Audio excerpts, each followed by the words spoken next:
I'd like to call the meeting to order and acknowledge that we are in Treaty 1 territory in the home and traditional lands of the Anishinaabe, Ojibwe, Innu, Cree, and Dakota peoples, and the national homeland of the Red River Métis. Our drinking water comes from Shoal Lake 40 Nation in Treaty 3 territory.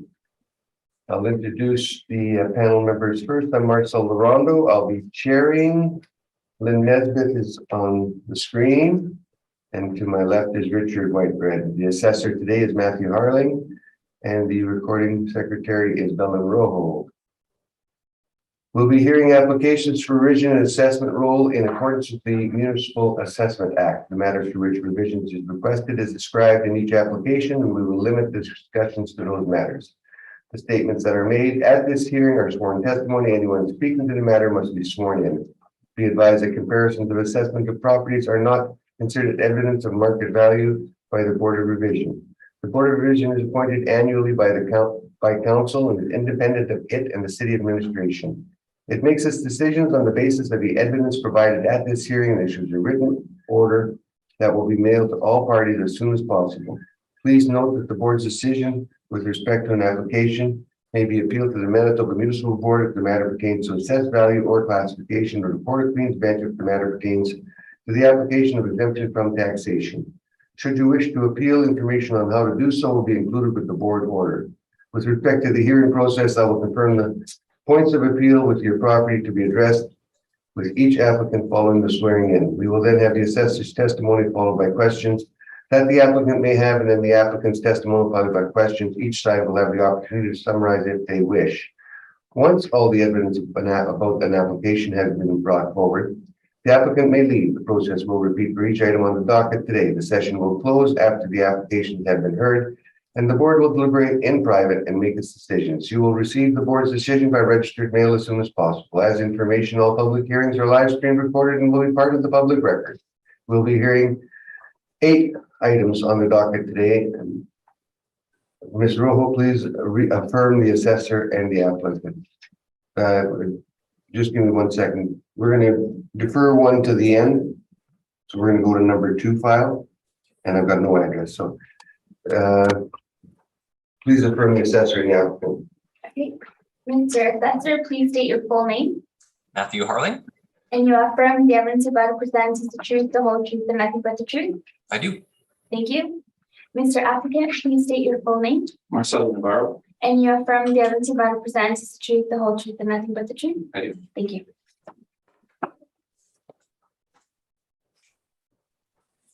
Okay, so we'll go straight to number 2. When you are ready, Matthew. Thank you, Mr. Chairman. The file number is 222073. The roll number is 030916611700. There is no address for this property, and the owner is 1470 Chevrolet Inc. The 2023 assessed value based on a reference date of April 1st, 2021 is $708,000.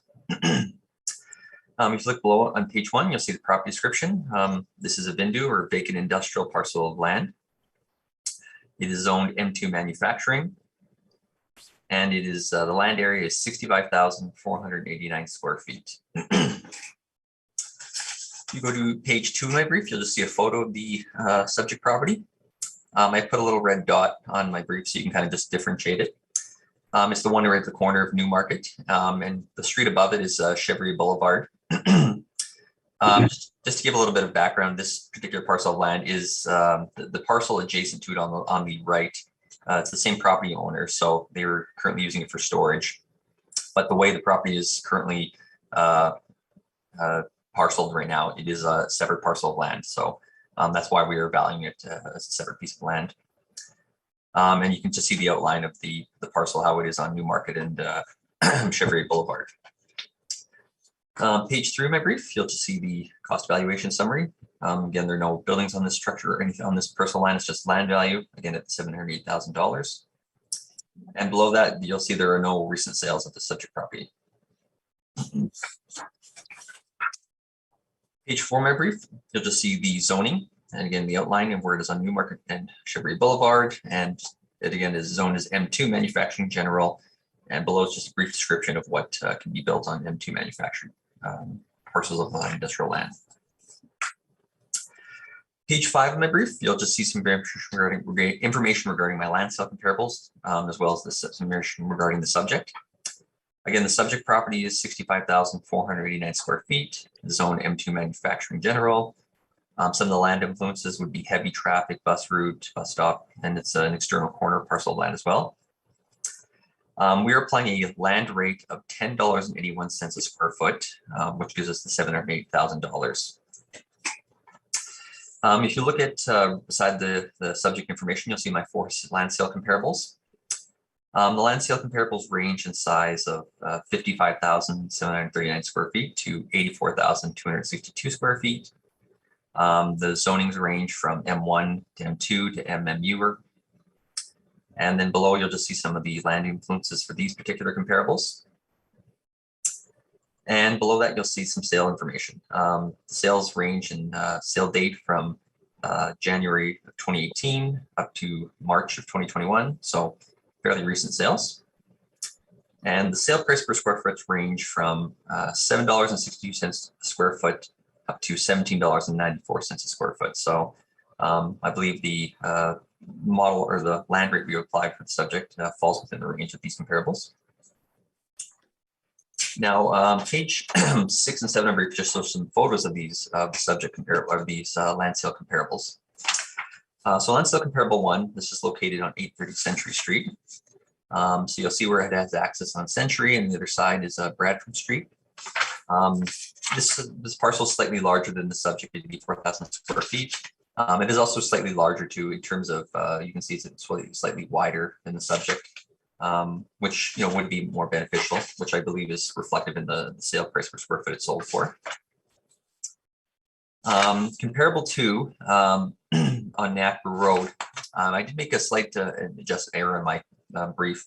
If you look on page 7 at the top, comparable to is actually the parcel looks more like a triangle. So I just made a mistake, and just comparable to essentially is comparable 3 and 3 is 2. So I just made a slight error in terms of the photos. So comparable to is 62,000 square feet or 63,000 roughly. So very close in size to the subject property.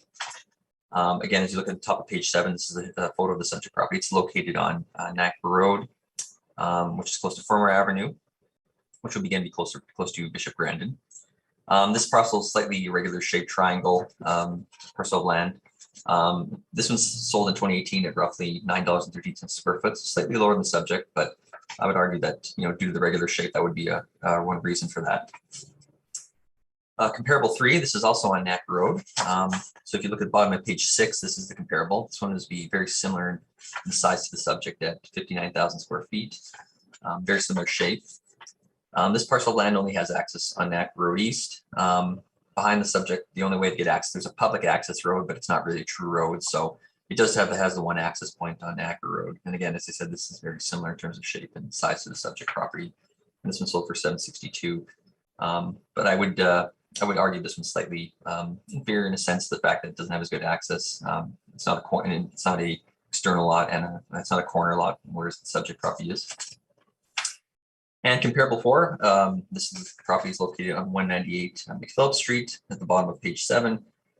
This would be, again, I would argue this one's slightly superior in the sense that it's, McPhillips is a very busy street as well, and the shape of the lot is, it's more of a pie shape. As you see, it starts out small, but then it, jaunts out quite a bit larger. So you'll be able to build a bit more on this one compared to the subject.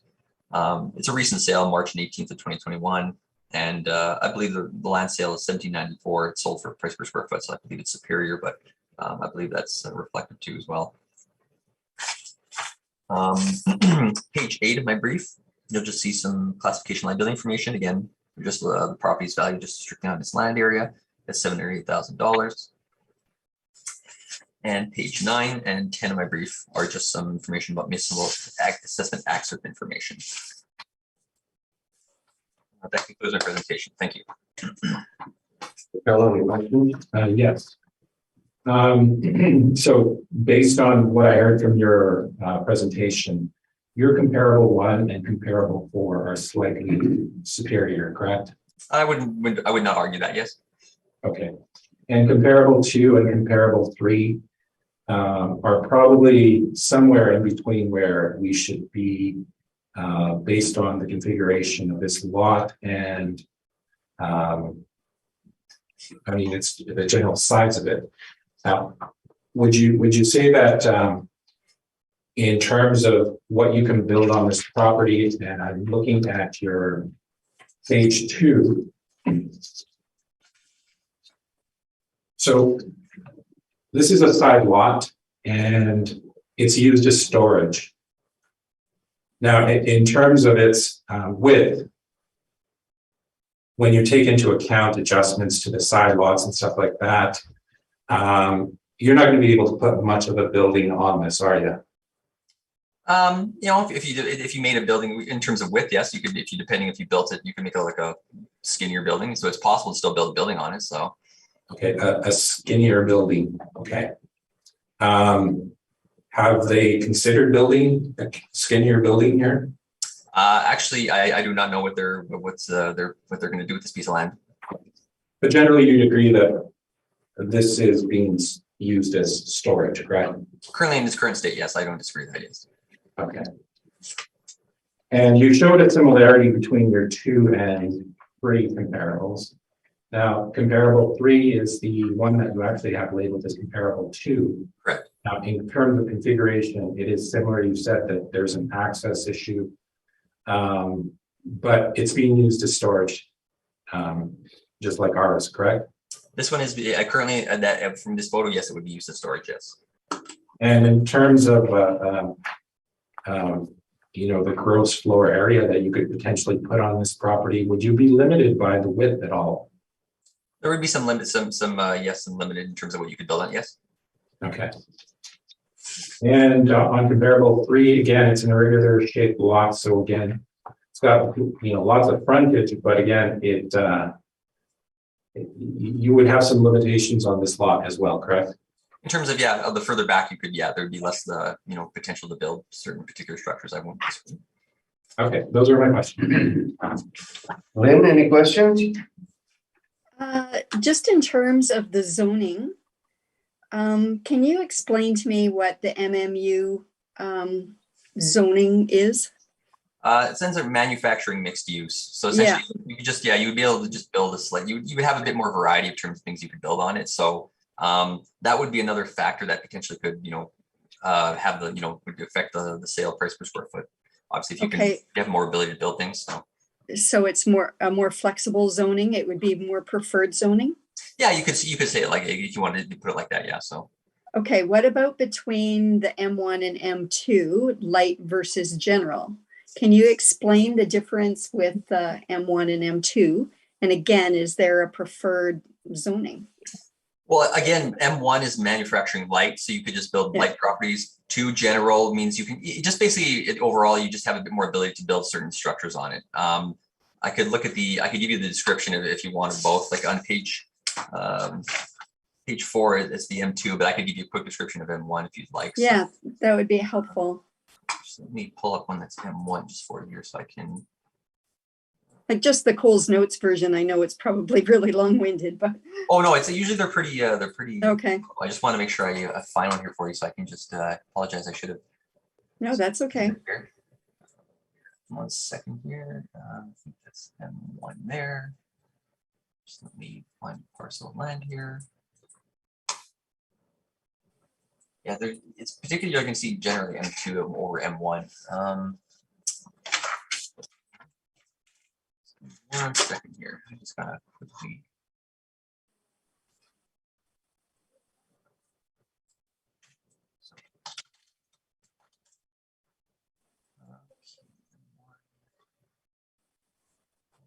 Yeah, I can't seem to find one here. I'm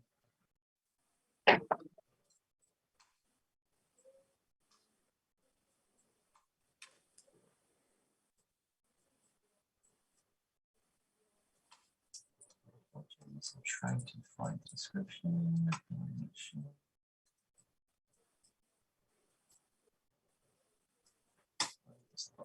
Sorry, I'm just having some issues here loading on my screen here.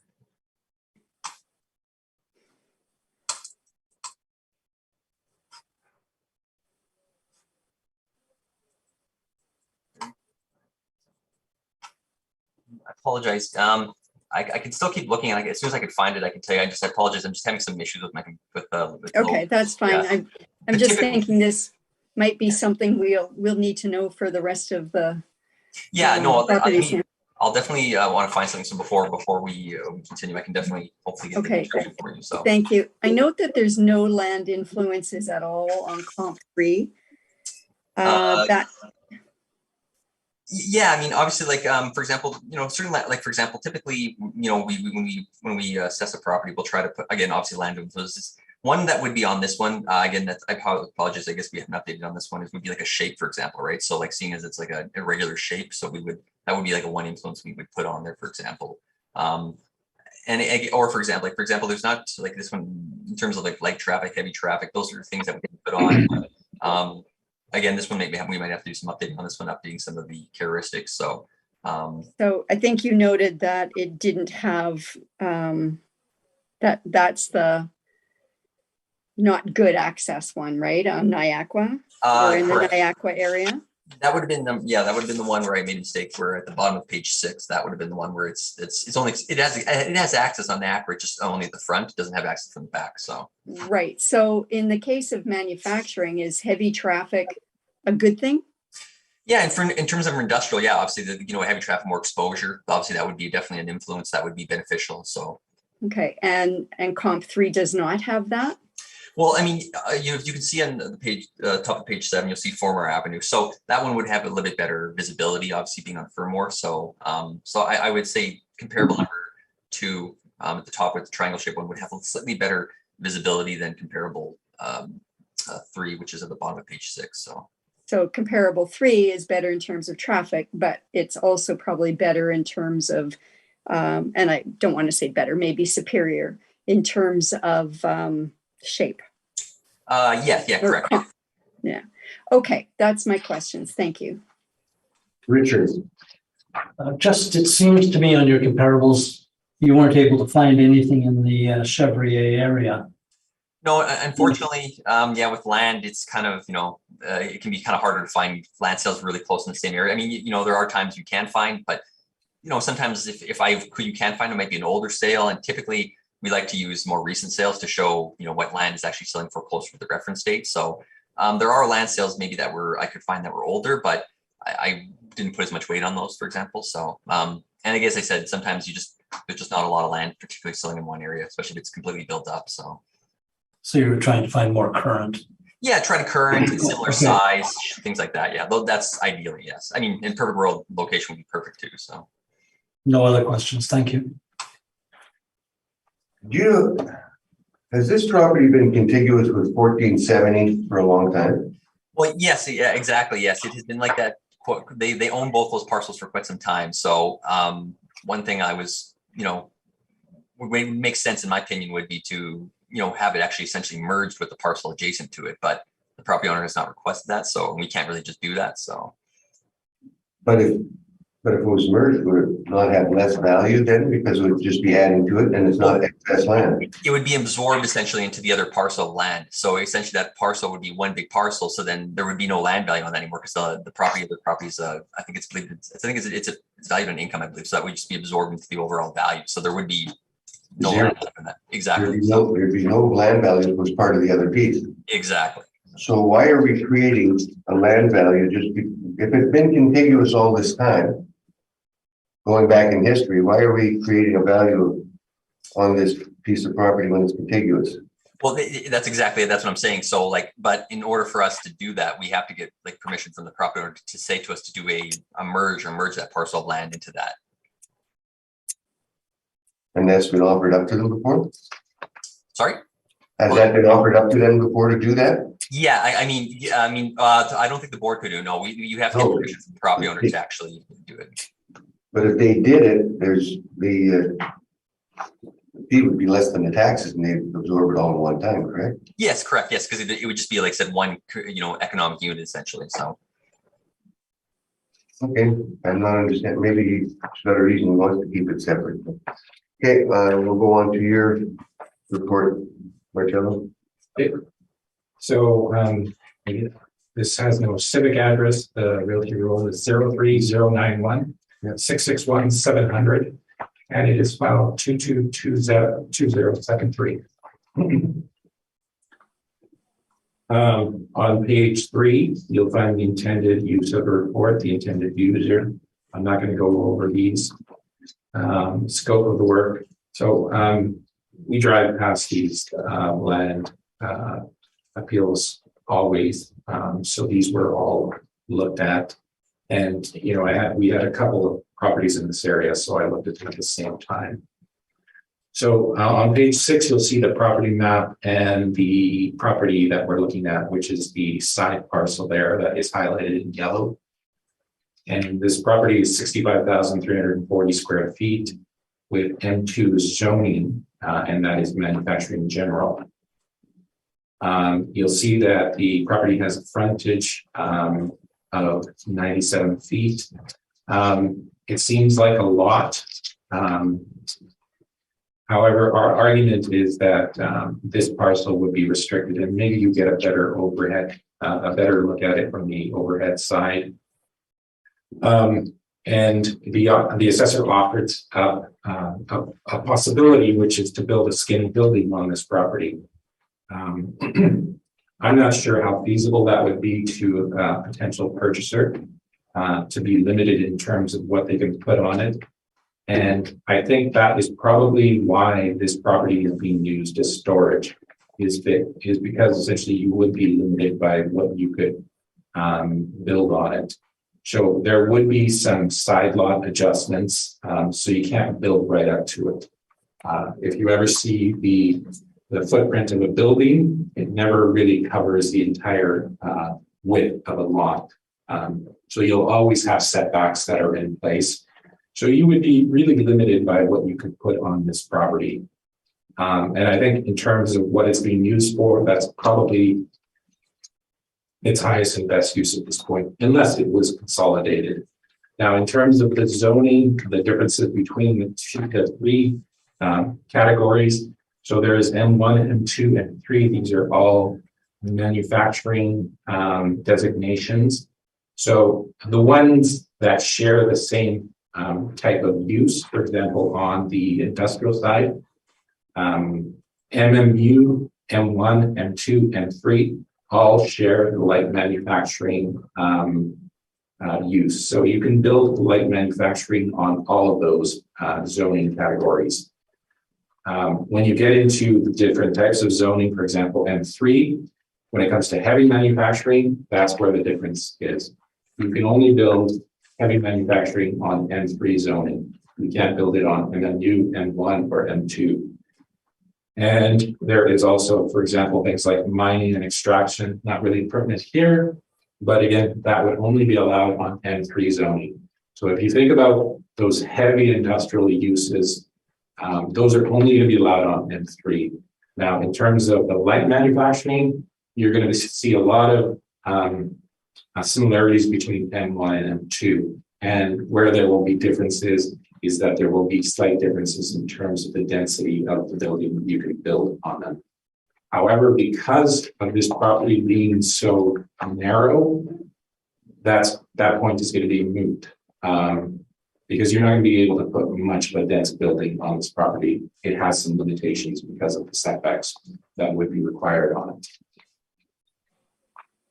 So if you turn to page 10 of the report, I'll agree with Matthew on this. There is a challenge in finding similarities in terms of lots. And often what you're looking for is either similarities in terms of the configuration, or in terms of the size, or in terms of the sale date. So these are a mixture of many. We have 5 comparables. We can go over each one. So the first one is in the neighborhood called Sargent Park. That's more on the northwest side of the city. And you can see that it's pretty much a square parcel. It would be a lot easier to develop. So there's no real restrictions on this in terms of what you could put on it. It's in an industrial area as well. So that is also a benefit to it. Number 2 is in the Lord Selkirk Park area. Now, this area is not as good as the one that we're looking at, but also in terms of configuration, it has those things that make it a parcel that is easy to develop. Number 3 is in Dufferin Industrial, and so is number 4. And again, these are, in terms of their location, probably not as good as our parcel, but at the same time, it doesn't have any of the restrictions that our parcel has in terms of the setbacks. So you could build something on these parcels without much many issues. So in number 4, you can see also that the configuration is also, it's not used for very much right now, but it could be configured into something else. Our 5th one is on Dougal Road, and here we have, so it fronts Dougal Road, it has access to Dougal Road. It would have services because Dougal Road has services. And also in terms of its potential uses, well, there aren't many because it's too narrow. You wouldn't be able to do very much with it other than use it as some type of storage. Now, again, going back to our original point regarding the property and the configuration of the lot on page 6, which is the picture, there's no doubt that it's a better location, but at the same time, it has restrictions on what you could do with it in terms of building a building on here because of the setback requirements on it. So it's probably being used at its maximal use at this point. Maybe you could, put services on there, maybe hydro services on something like that. If it would, there would be a demand for it. But at this point, that's just speculation. So that's my presentation. Oh, sorry. I said never got into the valuation of it.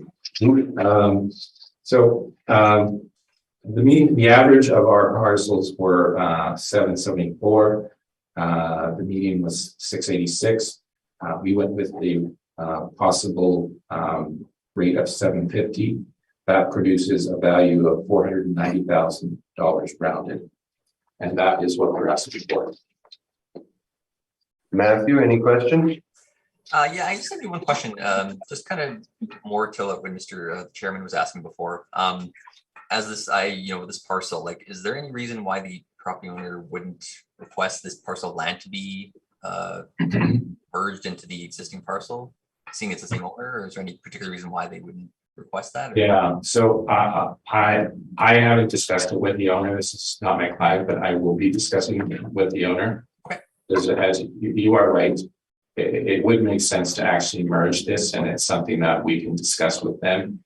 However, at this point, the exercise was to look at the value of this, the fee simple, based on the fee simple interest. So we went through the exercise of doing that.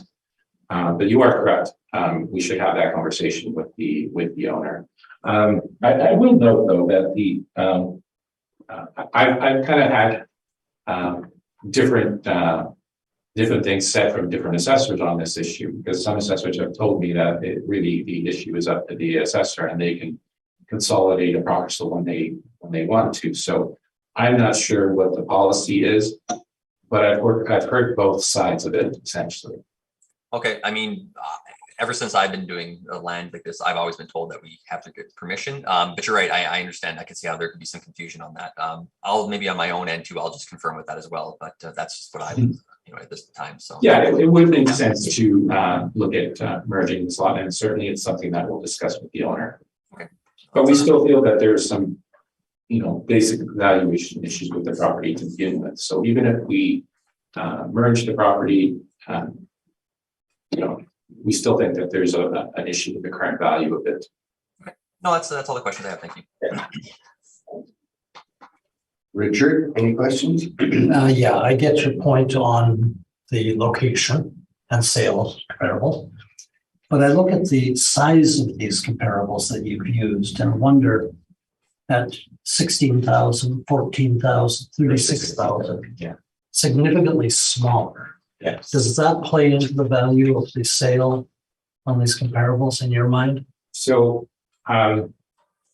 if you had a larger lot in these locations, they would have a lower value per square foot. The value drops, the That's right. larger the property. That's From right. my understanding. So what I'm doing is basically accounting for the location. So when I was talking about, well, our property is in a, I actually read or, admitted that our subject is in a better location. So that is why I'm up to $7.50 rather than taking it down to say $3.50 or $4 a square foot.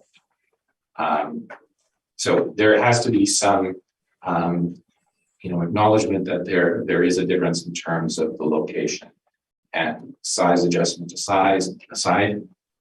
That's the reason why we're at $7.50. That's close to where the average is. But you have to take into account that our location better. So that's where the $7.50 comes from. Thank you. No further questions. Looking at the sites that you chose, have you examined if any of them are contaminated sites? Because of their location to the railroad. Not just railway, Yeah, their usage. former auto use or things like that. No, Auto wrecking. no. And I mean, correct me if I'm not, but that's one of those things that is kind of, even at the municipal board, it's something that they've told us we need to tread very carefully on that issue. So I didn't adjust for it.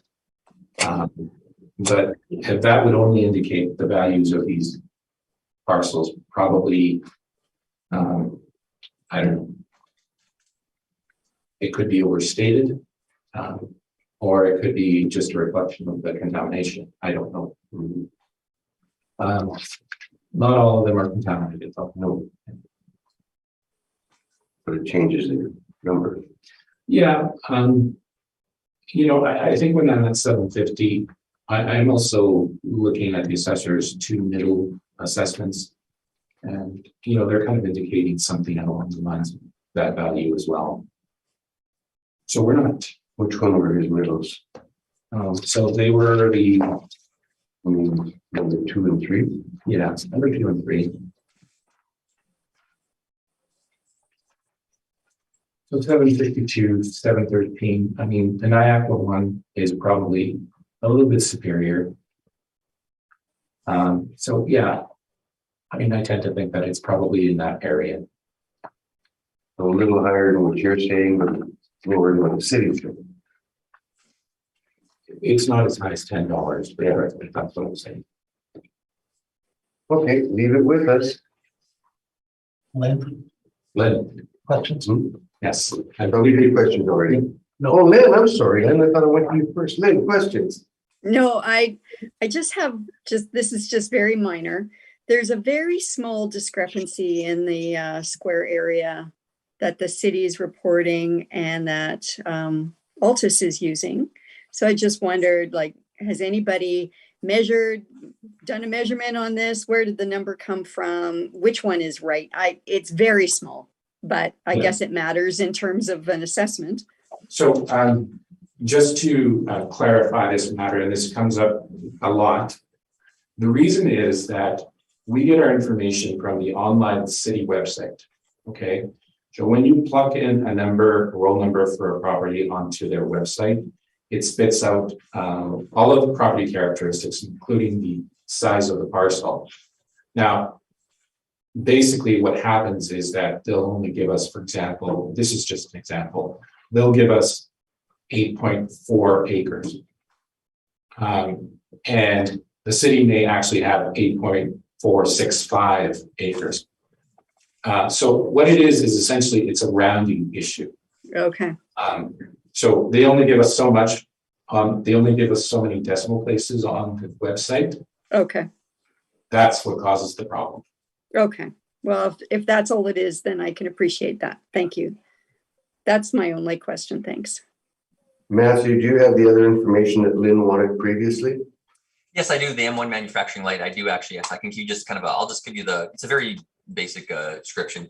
So basically, you.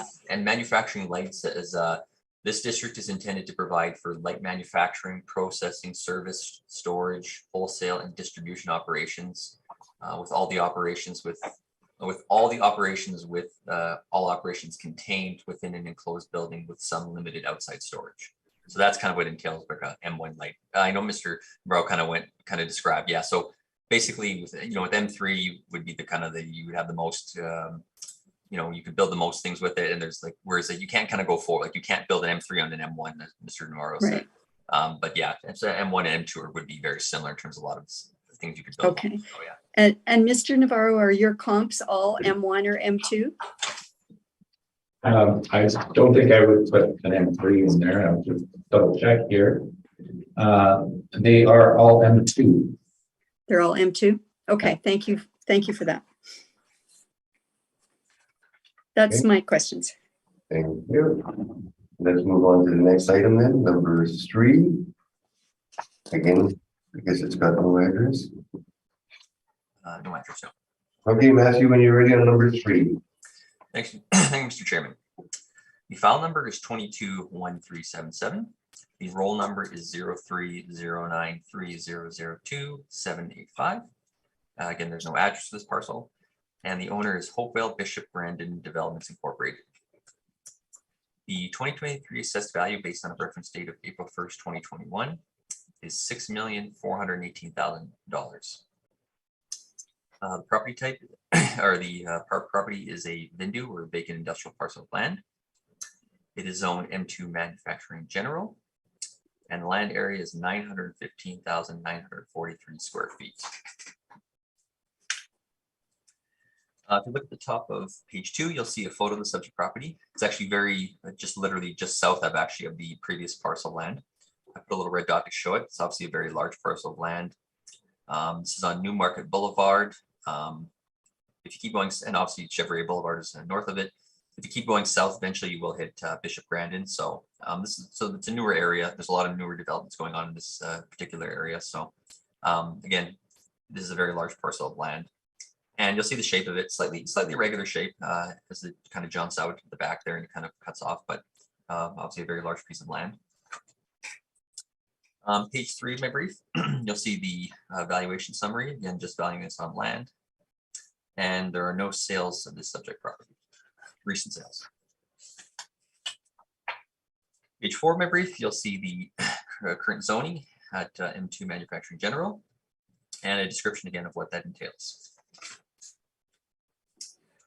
Page 5 of my brief, you'll just see some information regarding my land sale comparables as well as information regarding the subject property. Again, the subject property is 915,943 square feet or roughly 21 acres. Again, this is zone M2 Manufacturing General. And we are applying a land rate of $7.01 a square foot. Now, if you look at beside my subject information, you'll see 4 land sale comparables. My land sale comparables range in size of 285,796 square feet to 653,069 square feet. You'll see the zonings M1 through M2. The comparable 4 actually has a dual zoning actually, which I'll go into a bit more when I get to that one. It's actually it's half M1 and half C2 actually, so it's a kind of unique zoning for that one. And some of the land influences you'll see from comparables 2 through 4 is bus route, like traffic. Comparable 3 had some restrictions at the time of sale, and then comparable 4 has actually no sewer, no water.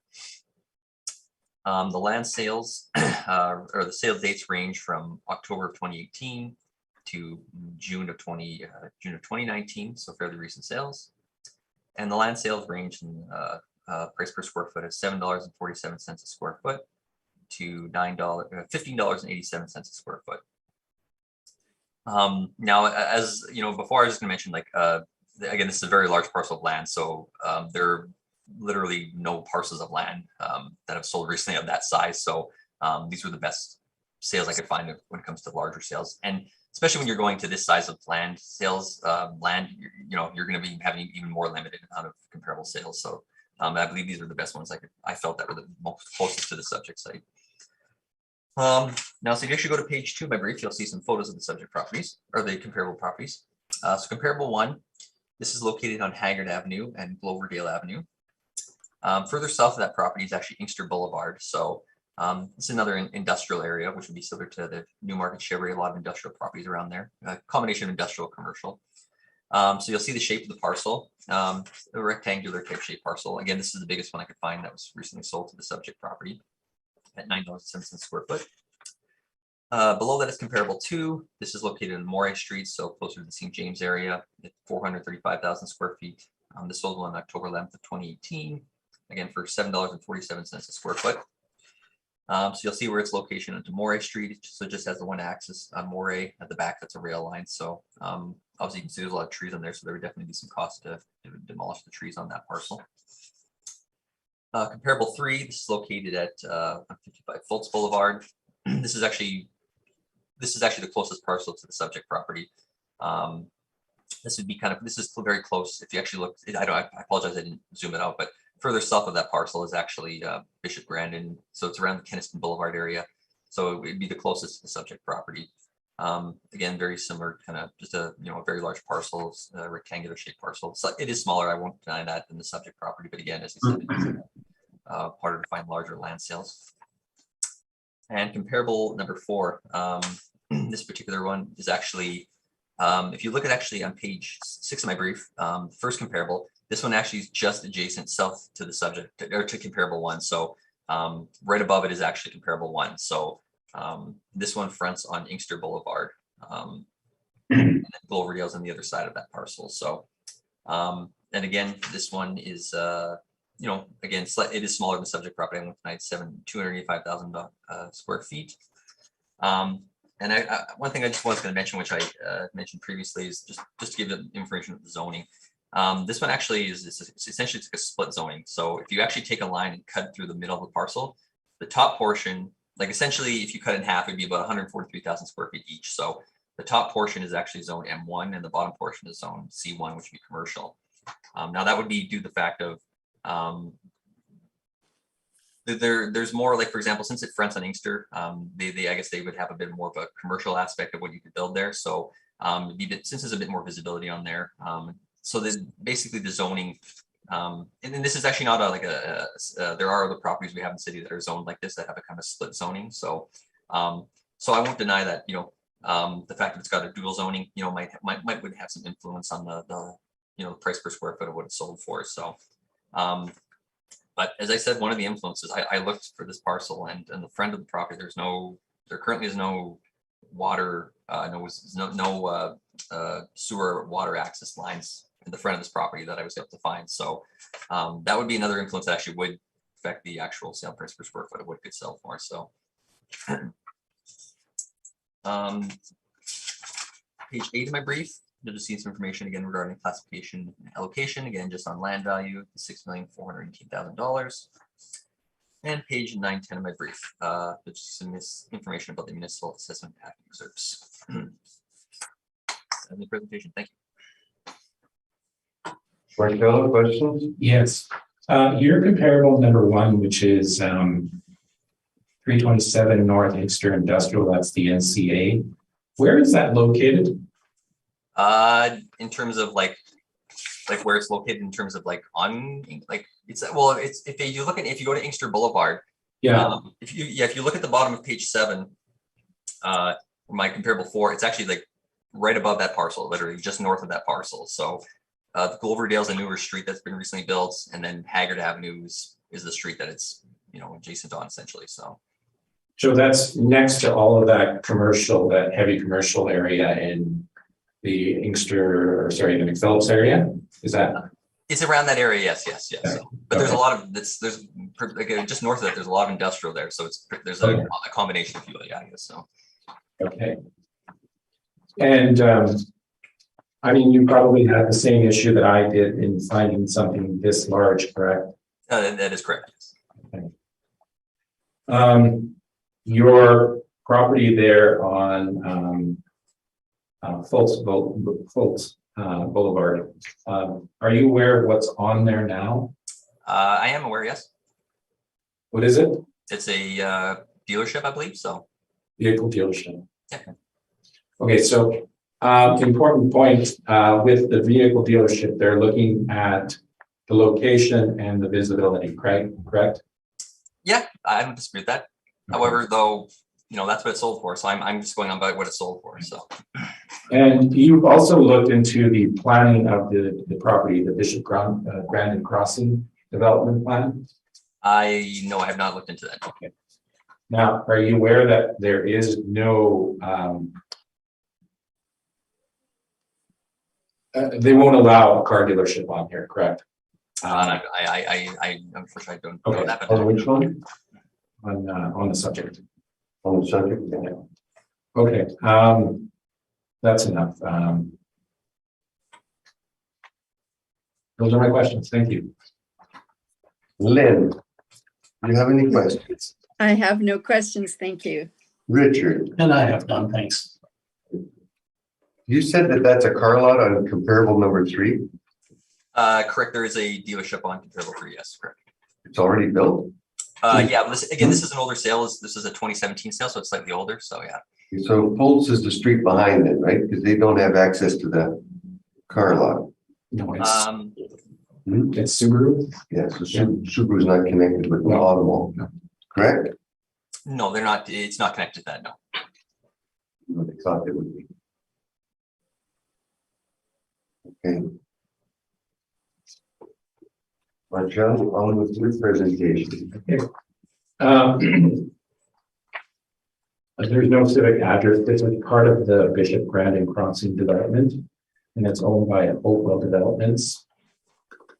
And the current assessment is $6,418,000. Again, this was inspected recently on page 4. It notes it. I'm not going to get into any of the other things, the hypothetical conditions or extraordinary assumptions, intended user or intended user. On page 4, you can see the property. And on page 6 at the bottom, on page 6, you can see the photographs of the property. We don't get a good outline of it, but the general area is around where that star is. So our property is 21 acres, zoned M2, does not have water or sewer frontage.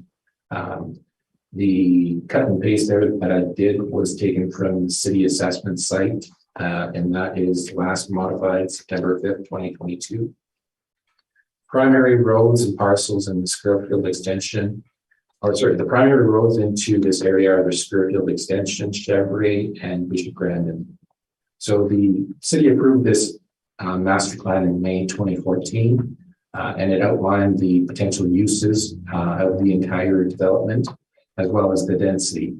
So in terms of the MU employment section, that is on page 7, you can see the area is generally, it's more lighter manufacturing and more box style. You can see how they are separated into individual smaller parcels. So that is the intended use of the property as outlined in the master plan. So you would not find a car dealership on here. Simply that they would want more density in here.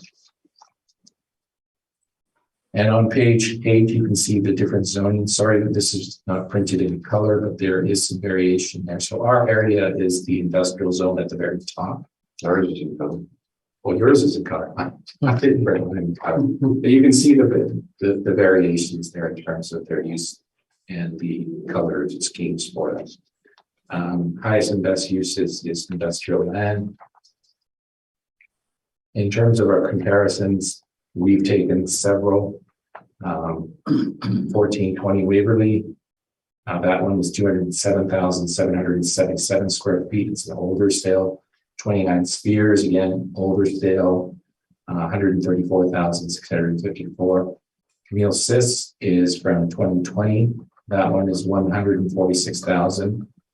And 675 Camille Sis, that one is 198,000. And then 330 Mazenod, that is M3, so you can build higher, more intense uses on that. And that is why it is valued lower.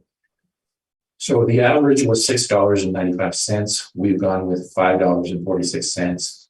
The reason is obviously the size adjustment that would be required in a property like this. So it is 21 acres. There is nothing in the sale books that indicate any type of sale in this area. So we think that a greater adjustment is needed on the size per square foot or the size per acre. So we've gone with an estimate of 915,943 square feet. That is the size converted into square feet times $5.50. That gives us a value of $5,038,000 rounded. That is what we are asking for. So our comparisons, you can see index 1s through 5. And again, you can see that number 5 was built into a large storage warehouse. So again, you're going to get larger buildings on the M3 zoning.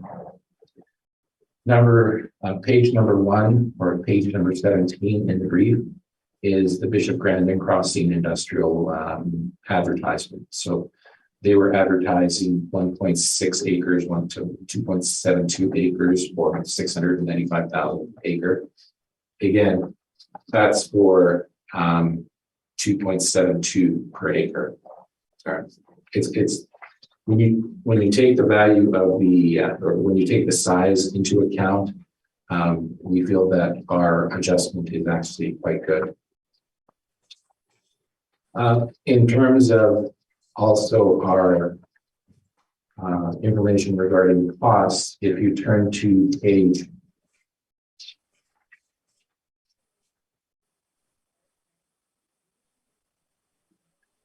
turn to page 29. So this talks about public sector and site servicing price per square foot. So you can see Winnipeg at the very right-hand side. Can everyone tell me what they are there? Or page 9, you said? 29. 20. And wrong. Do that to me now. Go.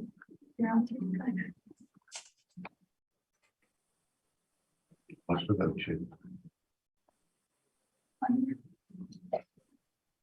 Okay, I'm there now.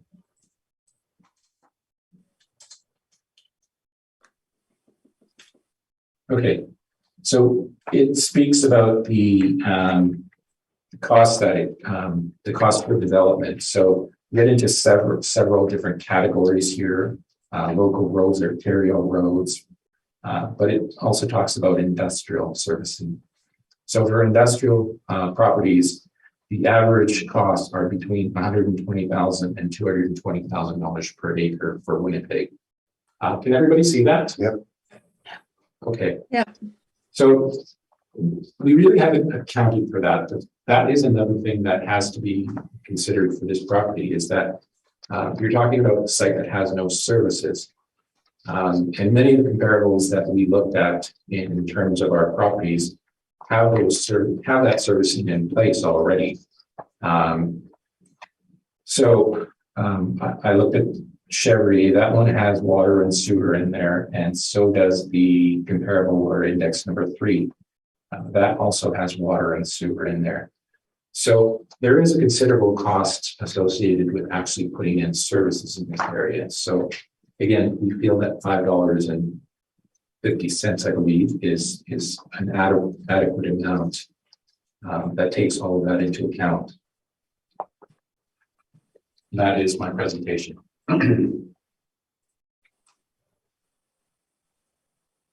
Questions? Matthew?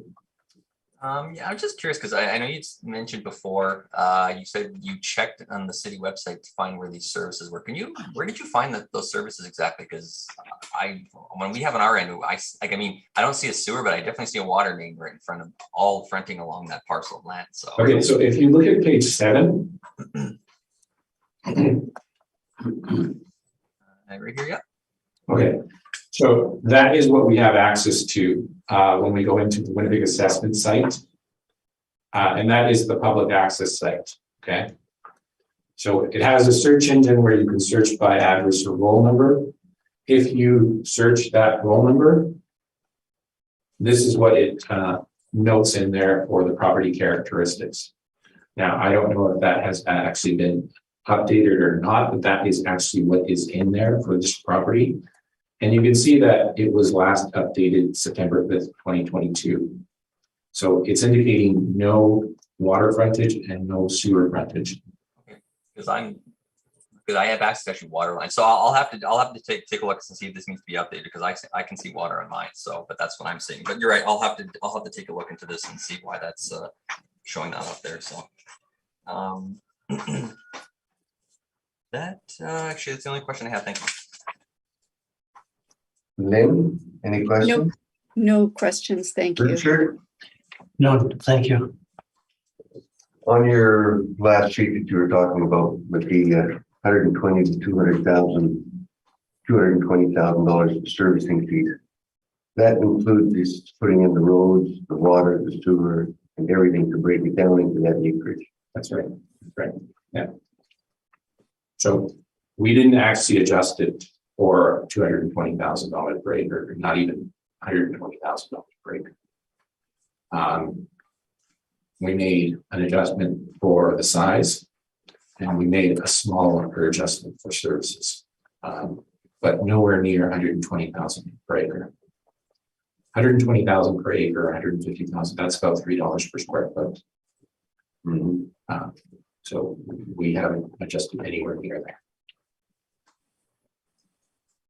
I was understanding that you had, that's why I was. We have, but not $3 per square foot. Maybe $1 per square foot. So most of the adjustment is actually downward, is coming from the size adjustment. It's at the stage of development now that the roads are in, correct? The roads are in, correct? The roads are always, like, not the roads across that property, but the roads leading to it. Access to. And now they have access to the road. Yeah. But the sewer, and you're saying water still has to be brought in? Sewer, at least. I mean, Matthew was indicating that water is there, but that may be just up to the road, actually. Down the road. Yes. Yeah.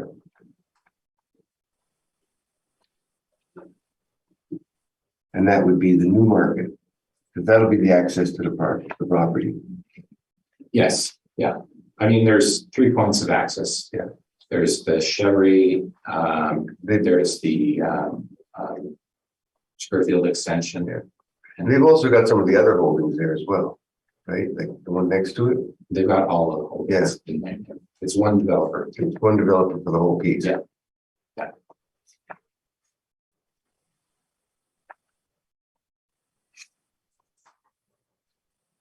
Thanks, clean. Okay, I've got no further questions. We're just moving along here, guys. I'm gonna go to number 4. Matthew, when you are ready. Thank you, Mr. Chairman. The file number is 223122. The roll number is 09010262-600. The address is 2129 Duville Road, and the owners are 3324346 Canada Incorporated. The 2023 assessed value based on a reference date of April 1st, 2021 is $1,423,000. The property type is vacant industrial parcel land. It is zoned M3 heavy manufacturing, and the land area is 229,610 square feet. If you look at page 2 of my brief, you'll see a photo of the subject property. Again, this is on just south of the property is Duville Road. So you'll see it's a pretty typical rectangular shaped parcel right on Duville Road. Again, Duville Road being a very busy street, so it's got good visibility as well as it's got good access. Page 3 of my brief, you'll just see the zoning. And again, this is zoned M3, manufacturing heavy. I know we kind of went into a bit of that of the different zoning types, and then below that's just kind of a brief description again of what can be built on M3 zoned land. Page 4 of my brief, you'll just see the cost valuation summary. Again, we're just valuing this property and land, $1,423,000. And below it's the sale history. There are no recent sales. That's the last sale was in 2003. Page 5 of my brief, you'll see information regarding my land sale comparables, as well as some information regarding the subject property. The subject property again is at 229,610 square feet, or roughly 5.271 acres. The zone M3 manufacturing heavy. Some of the land influences would be heavy traffic. There's a rail line adjacent to the north of it, bus route, bus stop. And we are applying a land rate of $6.20 a square foot. Adjacent to that, you'll see my 4 land sale comparables. Comparable 1, I've actually used in a previous property spoken to. This one is located on Moray Street. This is larger than the subject property, 435,000 square feet. M2 manufacturing general, some of the influences are bus route, like traffic. This one sold on October 11th, 2018 for roughly $7.47 a square foot, or $3,250,000. Comparable 2, this is also one I spoken to in my previous hearing, previous property. This is again located on Inkster, which fronts onto Inkster. This would be closer to the subject property, 285,796 square feet. Again, the zoning, as I mentioned, split zoning on this one. And again, as I stated, this one has no sewer and water. And this one was in June of 2019, sold for roughly $2.7 million, $2,708,000 or $9.76 a square foot. Comparable 3, this is Black Diamond Boulevard. This is located in St. Bob's Industrial Park, which is close to the subject. This one is also zone M3. Some of the land influences, I do have no sewer and water, but I looked into this one a bit more because I know there were some issues with terms of trying to find what's correct. Again, this one is similar to the last one. I was able to find a water line, but there was no sewer line. So that's what I was able to find. Again, I'll have to make sure we update our website to make sure it's accurate. So going forward. This one sold November 2nd, 2020 for $5.36 a square foot. This parcel, so 36 square foot. And comparable 4, this is located on 25 Foster Street. So this is close to kind of Nairn Boulevard or Nairn Avenue. I'll show some of the photos to kind of get more description when I get through there. But this is 119,000 square feet, smaller than subject. M2 manufacturing, sold October 25th, 2017 for roughly $720,000 for $6 a square foot. So slightly older sale, but very close to what we're using for our land rate. Now, if you go to page 6 of my brief, you'll see some photos again of the subjects. Comparables 1 and 2, we had in a previous property, so you've seen those ones. Comparable 3, this is the one on Black Diamond Boulevard I was speaking to. I apologize, I should have maybe zoomed up the photo a bit more. So this parcel, it's I would argue this parcel it's not as you can see, it's much not as wider as the subject property. I feel like potential what you could build it would be not as great as the subject. And again, subject being on Dougal Road has better visibility too. So I believe that would be another reason it would be a more valuable parcel, or it's more valuable land than this comparable. But again, just want to show it because it's very similar in size to the subject and it's close. And page 8 of my brief, you'll see comparable 4. This is located on Foster Street. Just north of that is actually Nairn Avenue. This is actually close to Mission Street as well, industrial area. Slightly irregular shaped parcel, as you can see. And it's so it's good. It's got good access though, again on Foster Street. So, and again, slightly older sale, $6 a square foot. But again, land sales have gone up since then. But again, just trying to show a land sale that's at least comparable in somewhat in size and location. So, page 9 of my brief just shows the classification liability information and just the current assessed value.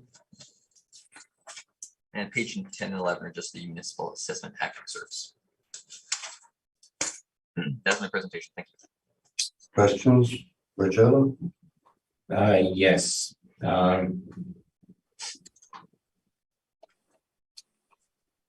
So this property is located east of Plessy, correct? That is correct, yes. Okay. And do you see much commercial activity along this north side of Dougal in this area? Not a significant amount, no, so. What are the majority of the uses surrounding this property? It would be industrial, so. Would it be similar where they're actually just using it as, I don't know what we would call this use, parking for fleet? I mean, currently, they're using it that for, but I don't think there's any reason why they couldn't build on it. There's nothing to say that you couldn't build on it, so. But the surrounding uses are pretty much the same, correct? Well, yeah, I mean, if that's what they're using, that's what they're using for, but I don't think that's still, just because their surrounding uses are different than this, doesn't mean you couldn't still build on this. But yes, I don't dispute that, yes, the surrounding uses are that, though, yes, so. Okay. And then you continue on Dugald Road going eastward. There's not very much other than, I believe, what is it? It's a malt plant, I think. I believe that is correct, yeah, that is east of that, yes. Okay.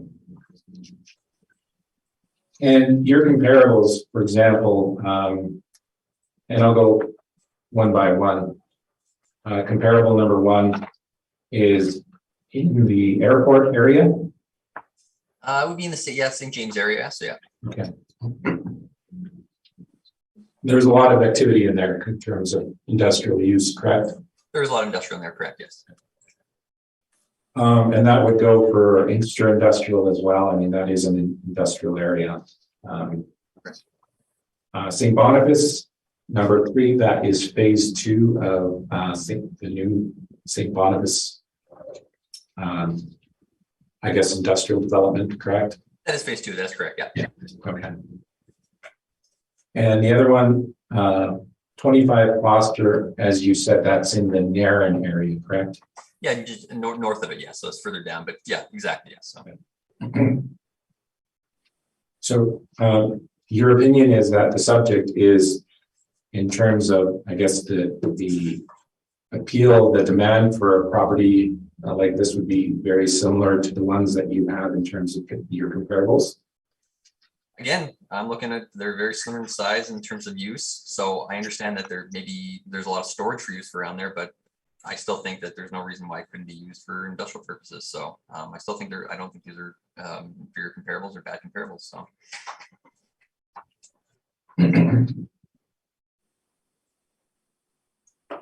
Those are my questions. Thank you. Lynn, No questions. Thank you. Richard, None, thank you. I'm good. On with the presentation, Michelle. Okay, this is 2129 Dugald Road.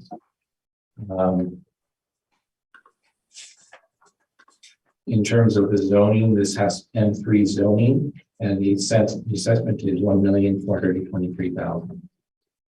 See the scope of the work, hypothetical conditions, we won't get into that.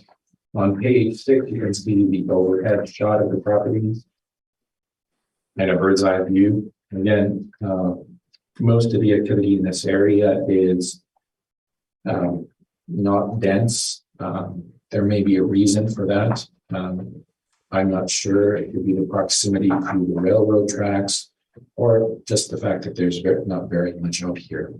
I don't see the appeal of this area being the same as the St. Boniface Industrial Development Phase 1 or Phase 2 or any of the other accessory comparables, but that's just my opinion.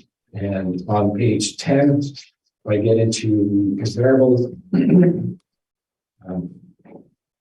So we have index 1, 29 Spears, that is 134,654 square feet. It's an older sale, $1,003,000, $9.65. 615 Mission, that is again an older sale, 516,256. That is 403 per square foot. 690 Camille Sis, that's 146, 530, 800,000, that's 546 per square foot. And Camille Sis again, 119,278, 418 per square foot. That is M2 zoning. And 330 Mazenot, that is 690,500 or 456 square feet, older sale, $3.80 per square foot. That is M3 zoning. Now, in terms of how we rationalize our rate, our average is $5.42. Our median is $4.18. We've adjusted the land rate down to $4 per square foot. That gives us a value of $923,000 rounded. Now you can see our comparables index 1 through index 1 on page 11. And then again, you can see it on Maginot Street.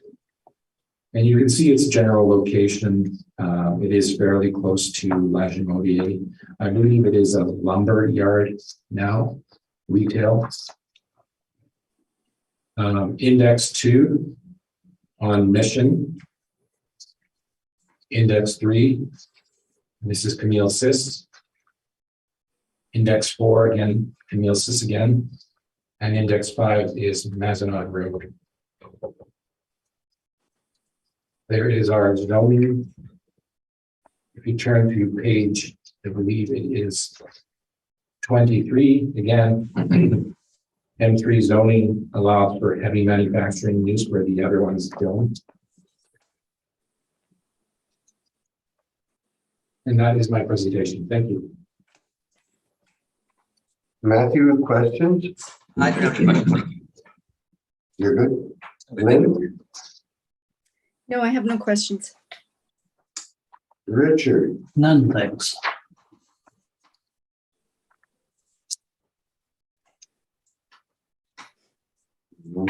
Sometimes.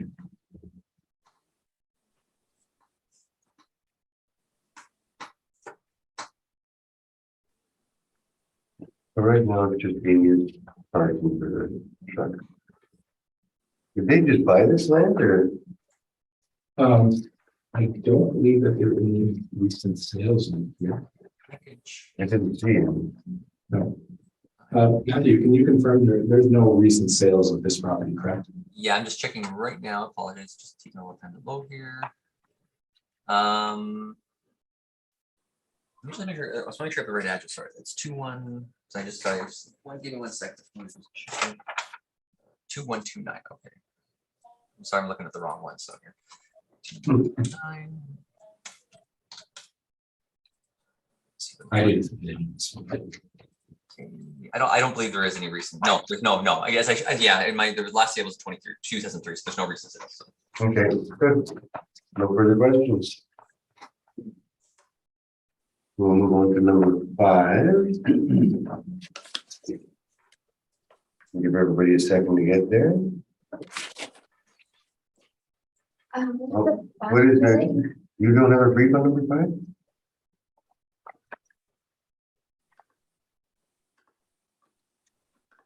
You got yours? Yeah.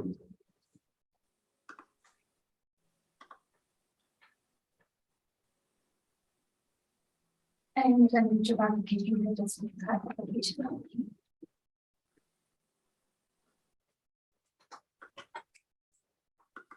Only classification?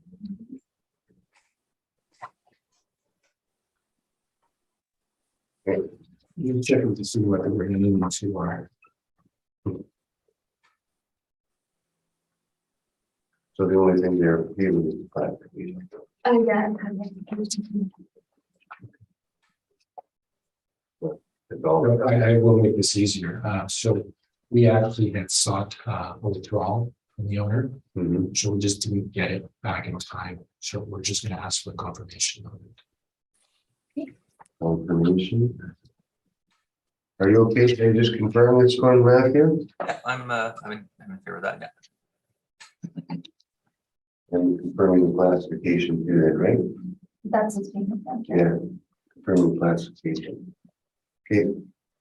Well, that'll conclude that matter. It's still to be read onto the. Oh, better read it on the record, that's true. Matthew, can you read it on the record, please?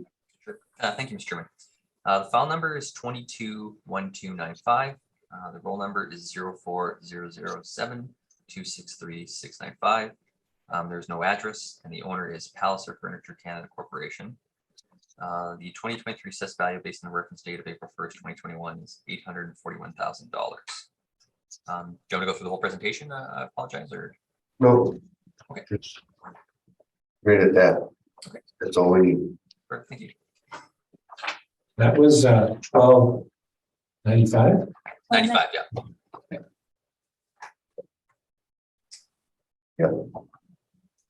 Richard, you're good? I'm good. Lynn, you're good? Yeah, I'm good, thank you. Okay, let's, Mr. Chair, could we take a 5-minute break, please? I suppose you could do that.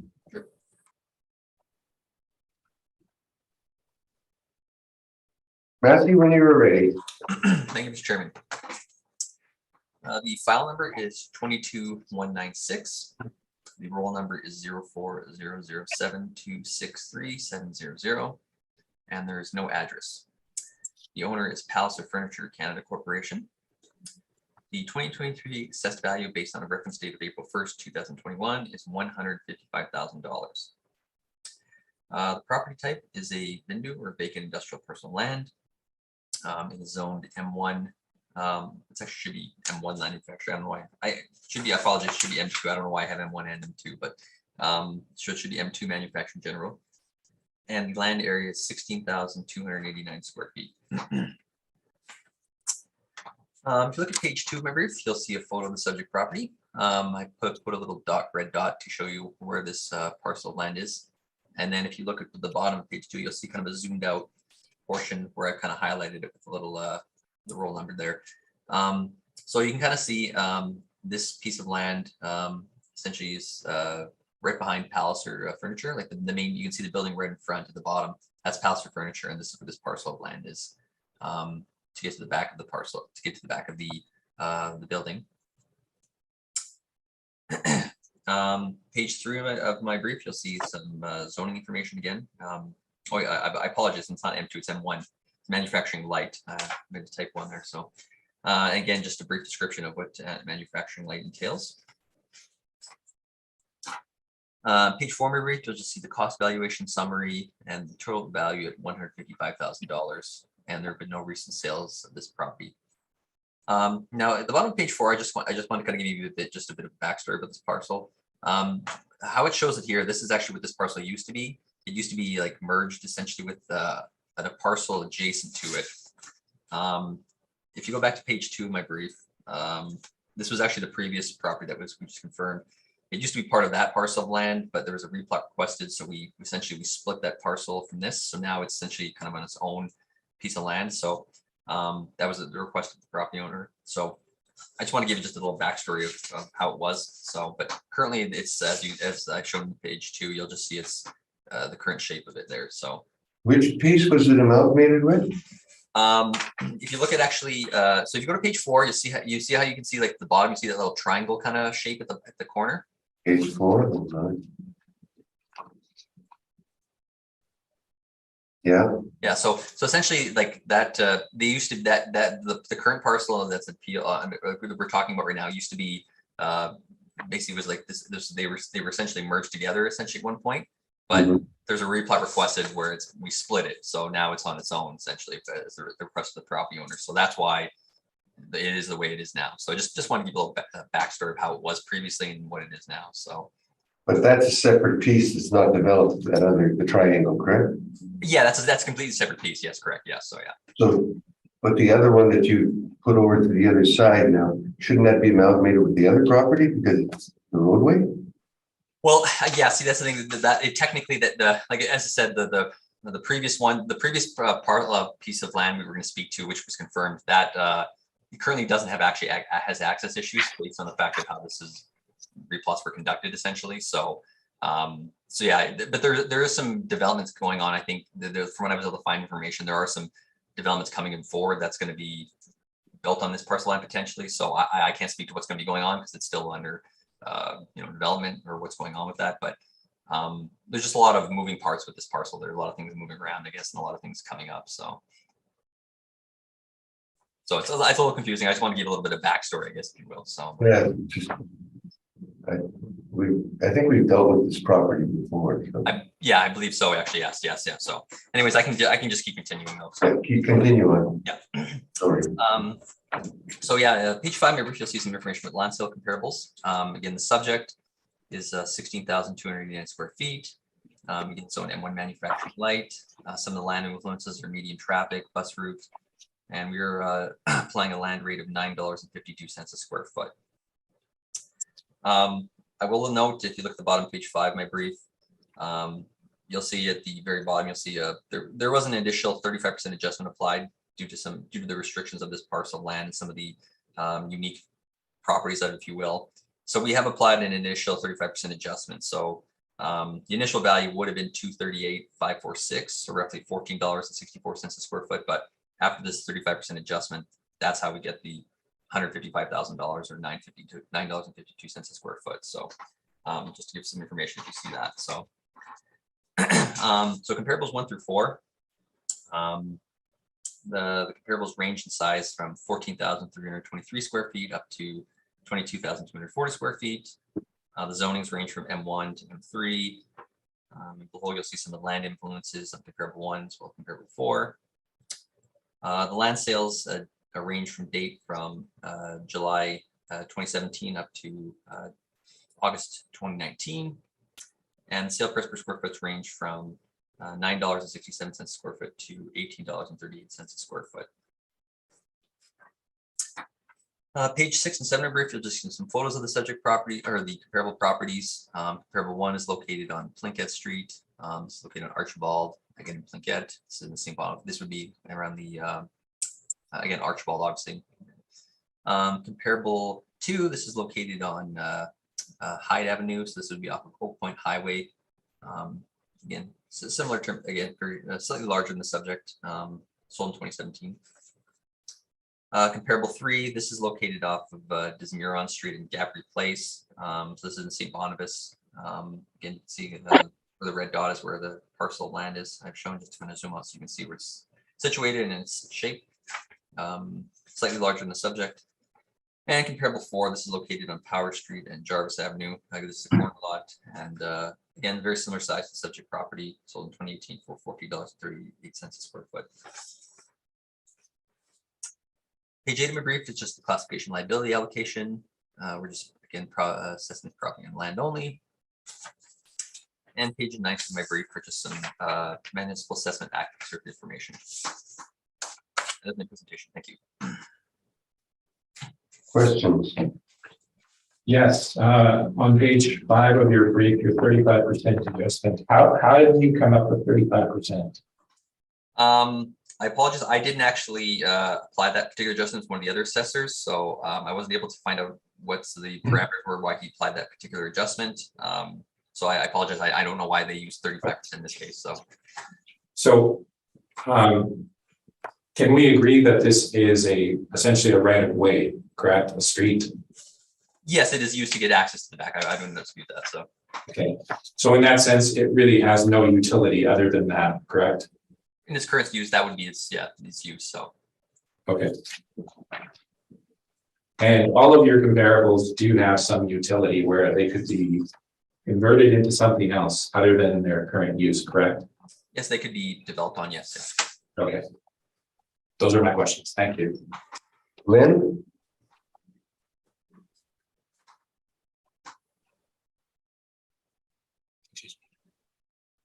She's muted. Lynn? Are you muted? You're muted. I am muted. Sorry. Now I'm not muted. No, I also had the question about the 35% adjustment and what was that and why. No, that's my only question. Thanks. Richard? Nothing, thanks. My question evolves around the redevelopment of these properties in that closure area. They were put in place to have those roadways we were explaining at one time Yes. for access to the back property. Correct. Yes. But why would they not just allocate that to the back property? I don't disagree. Again, as I stated, we're mentioning before, typically, from my experience, we don't, we were not just going to go ahead and automatically add that to that. Even if it makes sense, we obviously in our part, we have to get permission before we do it. So again, it's kind of a situation where I agree. Like if we were just said to us by the property owner, hey, could you amalgamate this with the existing parcel above, then we would just, add it in there. So, but I don't know what their intentions are with it. So they said there's a lot of things going on right now, so I'm not sure why that is. So yeah, so. But we know that the intention was to have that roadway to service the back part of their properties and the other side, the stuff to the east. Yeah. Yeah. So like I said, The redevelopment of that triangle, whether they do it or somebody else, will still have access from that right away. yeah, that's correct. The Yes. city didn't want at that time, they didn't want any other roadways coming into that property. Yes, that's correct. Yes, that's correct. So this is a roadway that should belong to basically both sides or Yeah. either. Exactly. Like I said, I don't disagree with you, honestly. As I said, like we just have to get permission to include it in those two parcels. So like if they tell us to do it, we'll do it. So, but we just can't, do it on our own will. So I thought when we did a subdivision like this, the planning department would tell them that this is what should happen. again, when it comes to the planning department, I can't speak to what they're, again, I don't have any, say what they do. So that's unfortunately out of my kind of scope of what I can, again, we're just looking at the assessment for purposes. And I don't disagree with you though, but. No address, it's got to belong to either side, so. Yeah, no. It confuses me how we do this once in a while, that's all. Okay, on with your presentation, Marcello. Okay, no civic address, 0400726370. And the current assessment to that is 155,000. You can see that on page 2. Again, the intended use of the report, intended user. We'll get into that. I did do a drive-by on this property, number 5. I have also actually been inside the power supply, so a few times. Hypothetical conditions, don't need to get into that. On page 6, you can see what this thing is. So I don't understand the planning side of it as well, and I don't think that's our purpose here to begin with. We're just trying to put a value on this property. And what I find hard about this property is that really it's an access way into the Palliser plant. It's a roadway, right of way, whatever you want to call it. And it serves no other use. It has no other utility. You can't make it into something better unless you consolidate it with something else. So in that sense, I really had a hard time justifying even the value that I put on it. I mean, I could have put $1 on this property and it would have been just as justified. In terms of the comparisons, you can see the comparisons on page 10. However, these comparisons are rather meaningless when you think about it, because all of these parcels can be developed into something. Our subject tent, it's going to remain a roadway until I don't know when. So we have 16,289 square feet. I valued it at $4 per square foot. That gives me a value of 65,000. Again, that's about a 50% adjustment, just under, I believe, on it. And how I justify that, I don't know. Again, there's not too many parcels like this. And even at 65,000, I kind of cringe and say this really should have no value on it. But we've put $65,000 on it. On page 11 through 15, you can see the comparables, and we've used some of them before. I mean, they can be developed into something else. They can be utilized for storage or something like that, not majorly intensive uses, and the price probably reflects that. But again, going back to the point, the original point is that you're not going to be able to do anything with this parcel. So I think 65,000 is more than fair. So that is my presentation. Questions, Matthew? I mean, I guess that's just a base question. I feel like you probably know the answer, but again, I guess you're not sure what their plans are with Cedar, obviously, and why it's kind of the way it is, I guess, or what they requested like that, I guess, or. What is their intended use of it in the future? Yeah, like, I mean, have they, I guess, indicate anything what their plans are with this potentially? I mean, other than like, I know there's some developments in process, but I mean, nothing's obviously yet. I've driven by this property several times too, so Yeah. you know. So, I mean, you can access Palliser through the front. Or you can access it through the back. And both times that I've gone there, I've gone through the back entrance. This is where they've instructed me to go. This is where a large portion of the, I guess, the employees actually access also. So I can't see it changing at this point because it is really the one of the, you know, important access points for the plant. So I don't know if they want everyone accessing, you know, through the front. There is more traffic on the front side. So this is an easier route to take into the plant. And really at some point I mean, there may be a thoroughfare that extends going to the back. So I can't see this changing. I think it's gonna remain access. Okay, so I guess like kind of my question is like, I guess we're saying is like, is this something where, you know, I think it makes more sense to again, just kind of amalgamate it with the parcel above. So that way, like, it's just part of it. So is that something, you know, you could find out? I mean, it's not something that we would have to discuss that with the owner. Okay. But, you know, they asked for I mean, they broke apart some parcel of lands, right? To create this. Yes, exactly. Yes. Yeah. Okay. So at this point, we're just trying to answer or at least, you know, go through the exercise of valuing this property as it exists today. Okay. No, that's yeah, no, I understand. That's the only question I have. Thank you. Lynn, any questions? No, I have no questions. Thank you. Richard? Then thank you. A lot of the public thinks this is the thoroughfare, right? Yeah. As they come up Brunswick and they go right through and then turn.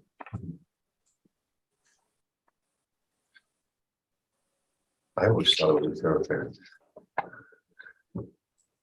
Listen, there's quite a few of these scattered throughout the city, and they range in value. So I'm not going to get into them, but they don't have much value on them. Oh, they gotta maintain it. At least Yeah. we don't have to maintain that street, right? Okay, we'll leave it at that. Can we recess before we get the next? Can we take a recess before we address the next item? Number 7. Mhm. Yes, we can. Okay. I just have a question. Yeah. Okay. Go ahead. Just gonna take a short reset. Everybody stick around. Deal number 7. Want to read it on, please? Thank you. The file number is 221297. The roll number is 0400726521. There is no address, and the owner is Palliser Furniture Canada Corporation. The 2023 assessed value based on a reference date of April 1st, 2021 is $1,567,000. Would you Continue, I'm sorry. would you like me to continue with the whole brief? Sorry, or No, do you want to just confirm this matter? Yes, exactly. You're confirming it? I'm in agreement. We'll confirm it. We'll decide afterward, yes. So let's move on to number 8, correct? It is right here. Number 8. 345 Johnson, we got an address.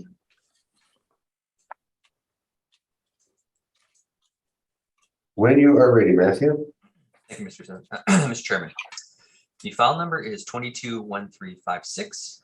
The roll number is 1408-288-7000. The address is 345 Johnson Avenue West, and the owners are Bry Trarick Enterprises Incorporated. The 2023 assessed value based on a reference date of April 1st, 2021 is $109,000.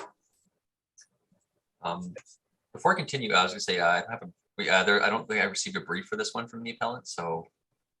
No brief from this one, right? We had actually asked for a withdrawal from this as well, so. You'd asked for withdrawal, but it was too late. So I just want to confirm it. Yeah. We're just going to confirm it. I'm in agreement with that, thank you. You're good with that? Thank you very much, Marcello. You stick around, Matthew. Yep. We're gonna just have to reset to deal with number one, have a little discussion. We'll come right back to you. That's good, thank you.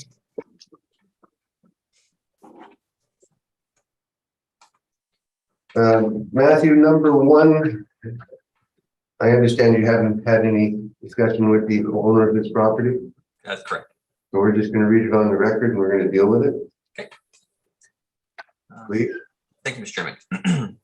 The file number is 221721. The roll number is 0306597700. There's no property address, and the owners are Peter Luzos and Anthony Luzos. The roll number, the 2023 assessed value based on a reference date of April 1st, 2021 is $98,800. The property is Bindu or vacant industrial. It is zoned M2 manufacturing general, and the land area is 5,327 square feet. If you look at page 2 of my brief, you'll see the subject property and where its location is. It's on Chevrier Boulevard. You'll see it's just a typical rectangular type sheet parcel of land. Page 3 of my brief, you'll see the valuation summary, which is valuing the property again on land value at $98,800, and there are no recent sales on this property. Comparable or page 4 of my brief, you'll see the zoning and it's zone M2 manufacturing general, and just a brief description of what that entails. Page 5 of my brief, you'll see my land sale comparables, as well as some information regarding the subject. The subject is 5,327 square feet, zone M2 manufacturing general. Some of the land influences would be light traffic and bus route. And we are applying a land rate of $18.55 a square foot.